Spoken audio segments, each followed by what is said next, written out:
de Hanouka. Alors, Hanouka, Bezrat Hashem, oui. On a le droit de poser des questions. Tiens, tout à fait, surtout toi.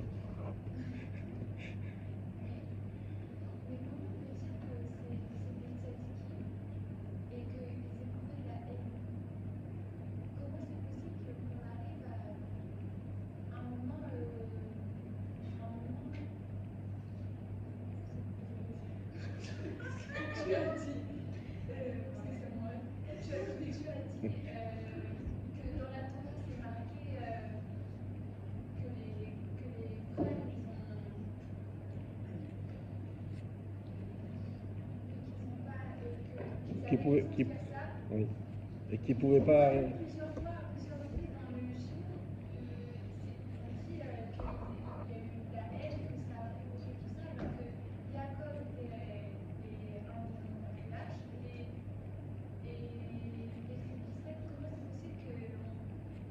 Alors pour.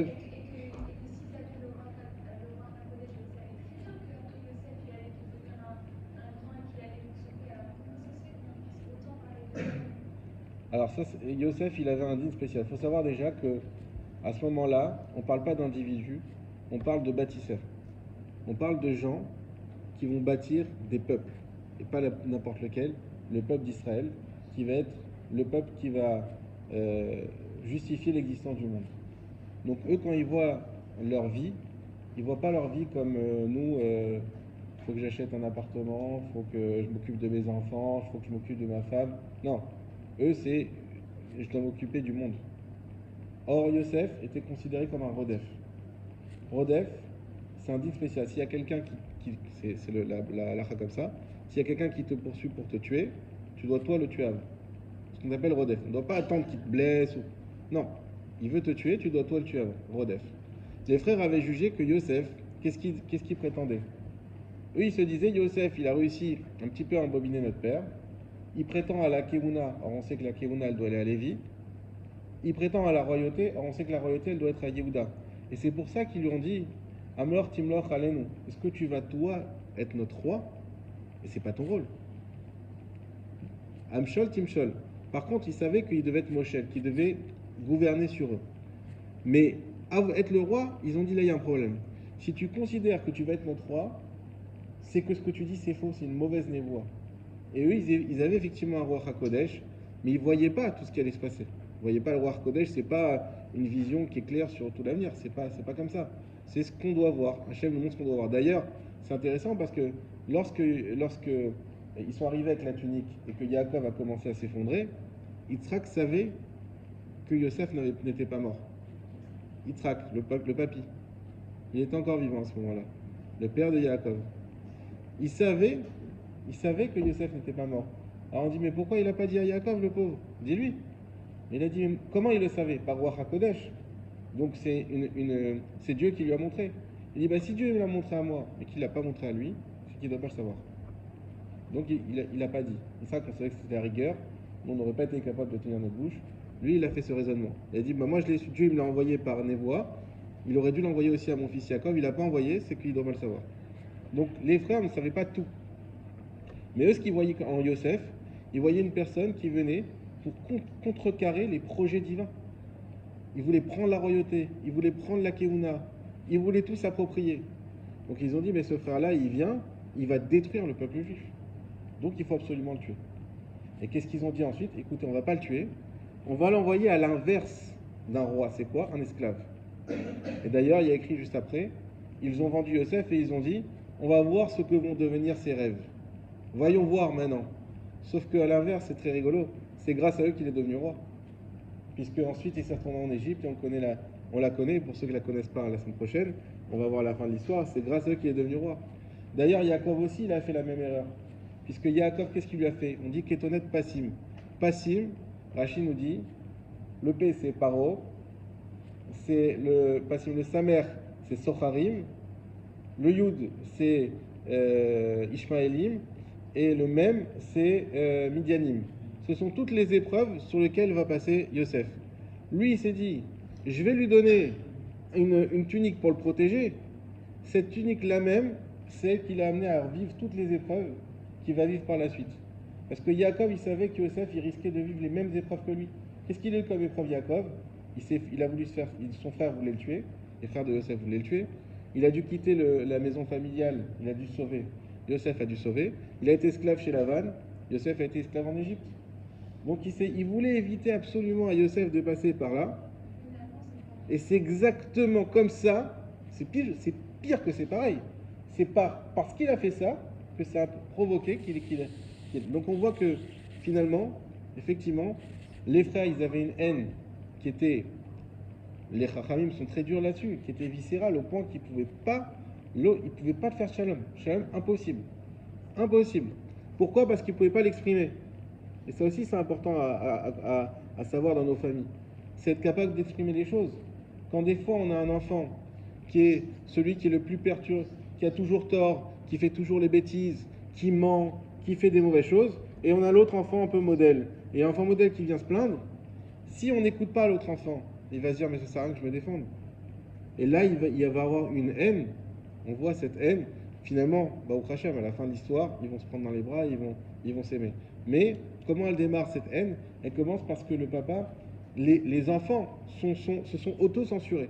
Ils ont dit, mais non, mais ça sert à rien de parler avec papa Yaakov, il va pas nous écouter, il aime trop Yosef. Donc si entre Yosef et nous, c'est lui qui aura raison, donc c'est même pas la peine. Effectivement, c'est ça qui a déclenché cette haine.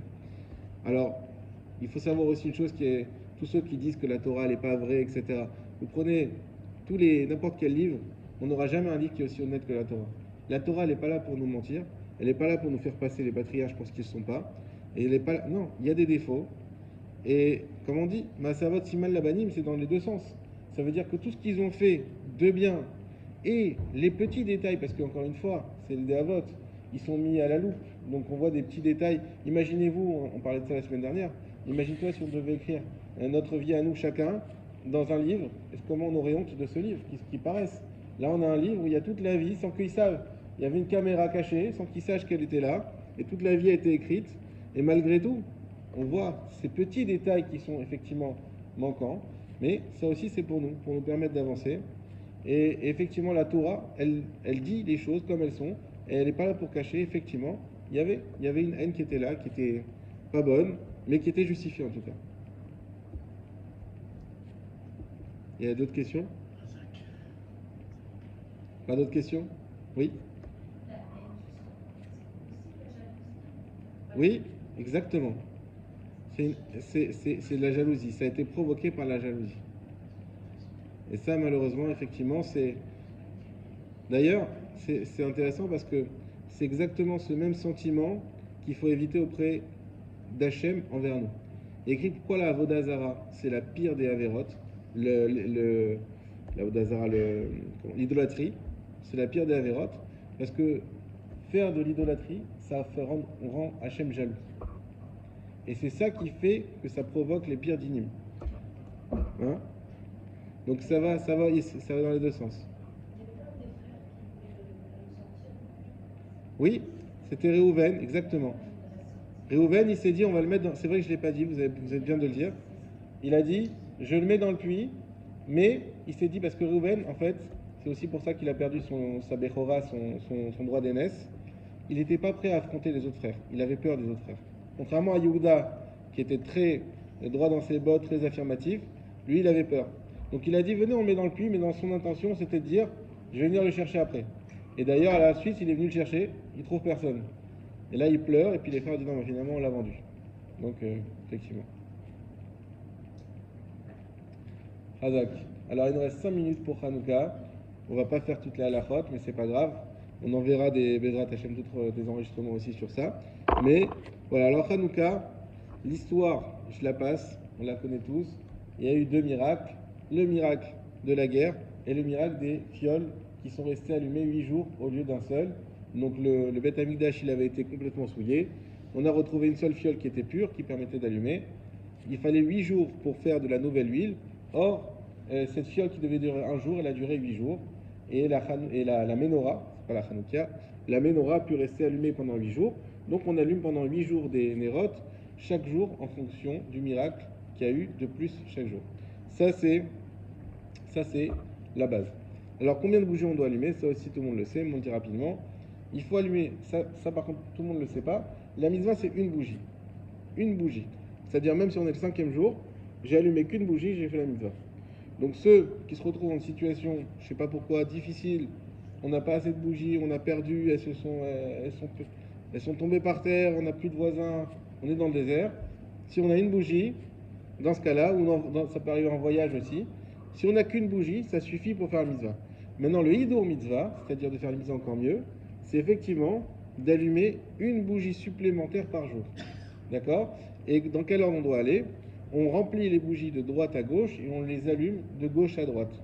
Donc on allume toujours en premier la nouvelle bougie. C'est sur celle-là qu'on va faire la bracha et la mitzvah. Toutes les autres sont considérées comme hidour mitzvah. Donc souvent la question qui arrive, est-ce qu'on peut laisser un enfant allumer? Un enfant ne pourra pas allumer la première bougie parce que c'est celle qui est obligatoire. Donc il faut que ce soit quelqu'un qui soit bar chiyuv, soit une femme qui a plus de 12 ans, soit un enfant. Enfin, un enfant, quand je dis un enfant, c'est moins de 13 ans. Si on a un enfant qui a plus de 13 ans, il peut tout à fait allumer, il n'y a aucun problème. Donc on allume la première bougie. Ensuite, les autres bougies qui sont hidour mitzvah, donc toutes les autres, on peut les faire allumer par des enfants qui ont l'âge d'être éduqués, c'est-à-dire minimum 6-7 ans. D'accord? Eux, hein? Entre 6 et 7 ans. Ça, ce sont pour les autres bougies. Et le shamash, on peut le faire allumer même par un bébé. Ça, il n'y a pas de problème, puisqu'il n'y a pas du tout de mitzvah dessus. Euh, Ensuite, alors où placer la Hanoukia? Ça, c'est très important et c'est pas évident. Alors, la Hanoukia, normalement, c'est ce qu'on appelle Pirsou Menissa. On doit diffuser le miracle. Donc, la Hanoukia, il faut la mettre dans un endroit où il y a le plus de monde qui vont la voir. Les Chachamim considèrent que les gens lèvent la tête jusqu'à 10 mètres. Au-dessus de 10 mètres, quelque chose qui est plus loin de 10 mètres, je ne vais pas le regarder, je ne vais pas faire comme ça quand je vais marcher dans la rue. Donc, si je suis en étage qui est à moins de 10 mètres du sol, là, il faut mettre la Hanoukia à la fenêtre. D'accord? Puisque là, effectivement, les gens qui passent, ils vont la voir. En général, c'est jusqu'au troisième étage à peu près. À partir du quatrième étage, on a plus de 10 mètres. Et dans ce cas-là, l'essentiel de la diffusion du miracle va se faire au sein de la famille. Ça ne va plus être avec l'extérieur. Du coup, il faudra mettre la Hanoukia dans la maison. Et le meilleur endroit pour le mettre, si on peut, c'est à côté de la porte, collé à l'entrée, mais de l'autre côté que de la mezouza. Collé à la porte, mais de l'autre côté de la mezouza. Donc je vais avoir la mezouza qui est à droite, la Hanoukia à gauche, et avec les titites, ça fait qu'à chaque passage, je noue 3 mitzvot ensemble, et ça c'est un très bon siman. La hauteur sur laquelle il faudra la mettre, si on n'a pas trop d'enfants qui gesticulent partout, dans l'idéal, c'est entre 28 cm et 80 cm. Vous avez les calax qui sont parfaites. Les calax, ceux qui en ont, de chez Ikea, pas la pub, elles sont à 75 cm. C'est la bougie qui doit être à 80, donc c'est plutôt pas mal. Maintenant, si on a peur que les enfants y renversent les bougies, si c'est dangereux, etc., on peut mettre un peu plus haut, il n'y a pas de problème. On a jusqu'à 10 mètres au-dessus du sol, donc il faut vraiment avoir des hauts plafonds. Même Dan, je pense qu'il peut mettre tout en haut, il n'y a pas de problème. et après, donc, ça c'est pour, là on doit placer la Hanoukia. À quelle heure on doit allumer? Ça aussi c'est quelque chose qui est très important. À la base, il faut allumer la Hanoukia quand il fait nuit. Donc à partir de la tombée de la nuit, et non pas au coucher du soleil. Donc c'est à la nuit qu'il faut allumer la Hanoukia, et il faut qu'elle puisse rester allumée pendant une demi-heure.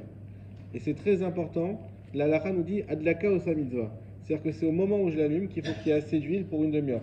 S'il y a assez d'huile pour un quart d'heure et qu'après je rajoute de l'huile encore, ça ne marche pas. Bon, maintenant aujourd'hui en général on a des choses qui sont prêtes, on a des fioles qui sont prêtes, donc celle-là elle dure même 2 heures, donc il n'y a pas de problème. En tout cas, il faut allumer à la nuit. Dans certains cas difficiles, comme il y a des couvre-feux pour les soldats, etc., on permet d'allumer avant, mais sinon, pour le cas normal, c'est d'allumer à la nuit. La seule fois où on allume avant, c'est vendredi, puisque la nuit c'est Shabbat, on ne peut pas. Donc on allume d'abord les Nérot de Hanouka. D'ailleurs, c'est la seule fois où on nous demande de ne pas faire entrer Shabbat trop tôt. Généralement, c'est une bonne ségoula de faire entrer Shabbat un peu plus tôt, mais pas Shabbat Hanouka. Shabbat Hanouka, on va essayer de le faire entrer le plus tard possible, jusqu'à l'heure évidemment, pas après, le plus tard possible pour pouvoir allumer les bougies de Hanouka le plus tard possible. Et elles doivent être assez grandes pour durer jusqu'à une demi-heure après la tombée de la nuit. C'est pour ça que les bougies en cire, celles qu'on a l'habitude, ne sont pas bonnes. Celles-là, elles sont bonnes pour la semaine, mais elles ne sont pas bonnes pour celle du vendredi. Donc ça, c'est pour le temps. Très important, on n'a pas le droit de bouger la Hanoukia. Donc la Hanoukia, là où elle est mise, il faut la laisser, il ne faut pas la toucher. Et enfin, hein, pendant la demi-heure. Pendant la demi-heure. Pardon, Razak. Pendant la demi-heure. Après la demi-heure, on a même le droit d'éteindre les bougies. Une fois que la demi-heure est placée, même les khatrila, on a le droit d'éteindre les bougies, il n'y a aucun problème. Pendant la demi-heure, les bougies, elles sont kadosh. Après la demi-heure, les bougies elles reprennent un statut normal. Et donc on peut les éteindre, on peut faire ce qu'on veut. Il n'y a pas de problème. Très important, quand on est invité, comment ça se passe? Donc la mitzvah, c'est mitzvah ish ou beto. Déjà, dès que la Hanoukia elle est allumée dans la maison, alors toute la famille est dispensée. Si le papa il doit voyager à Paris et que sa femme elle allume à la maison, il n'a pas besoin d'allumer là où il est. Il est dispensé par sa femme. Si les enfants ils sont à la yeshiva ou à l'armée, ils sont dispensés par leurs parents, ils ne doivent pas allumer. D'accord? Donc c'est la mitzvah, c'est dans la maison, une seule Hanoukia par famille. Et même s'il y en a qui ne sont pas là, il n'y a pas de problème. Maintenant, si on dort dans une autre famille, on passe Shabbat chez les beaux-parents ou les parents, alors comment ça se passe? On est acquitté, vu que là-bas on est invité, c'est pas comme un hôtel. Un hôtel, on n'est pas acquitté par le patron de l'hôtel parce qu'on paye la chambre et tout est payant, etc. Par contre, quand on est invité, des amis de la famille, il n'y a aucun problème, on est acquitté par eux, et donc on allume une seule Hanoukia pour tout le monde et on est acquitté par ça. Il n'y a même pas besoin de donner de l'argent pour. Il y en a qui veulent participer à l'allumage, mais c'est même pas obligatoire. Maintenant, si on ne va pas dormir chez eux, c'est-à-dire qu'on passe des fois une soirée et qu'on rentre à la maison, alors il faudra rallumer en rentrant à la maison, puisqu'il n'y a pas eu d'allumage dans la maison et qu'on n'est pas resté chez eux, donc on n'est pas acquitté par leur allumage. Est-ce qu'il y a des questions sur Hanouka avant qu'on conclue le cours? Oui?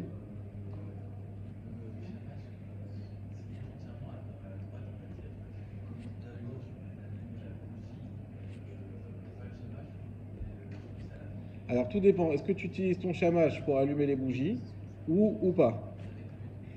Alors si c'est avec l'huile, normalement tu as un petit bâton comme ça en cire, c'est pas un chamash, c'est pour allumer. Effectivement, tu fais la bracha, tu allumes d'abord la bougie tout à gauche, ensuite les autres, et ensuite le shamash.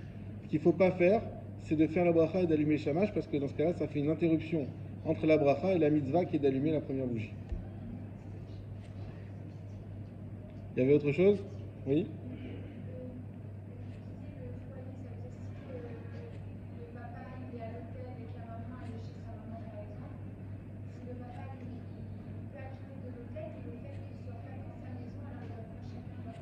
Alors c'est une bonne question, c'est-à-dire qu'il n'y a personne qui est à la maison. Et les deux sont séparés. Effectivement, là a priori, vu que c'est la femme qui est chez sa maman, donc dans un foyer, ce sera là-bas qu'il faudra allumer et on acquittera. Mais il faudrait que je vérifie ça à la fin. C'est une bonne question.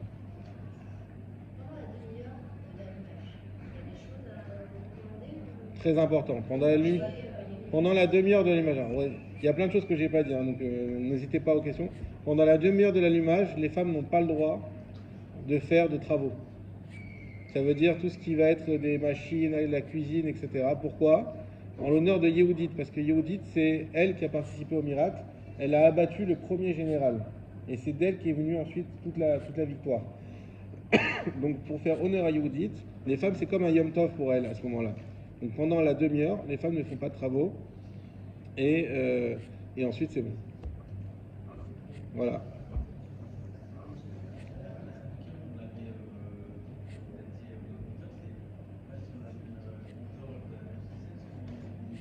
Alors tout dépend si tu habites à quel étage. Deuxième étage, il faut mettre, l'idéal c'est d'avoir une Hanoukia qui se ferme, tu mets dans la mirpessette et tu la fermes pour pas que le vent il puisse l'éteindre. Si tu peux pas, bah, tu mets devant.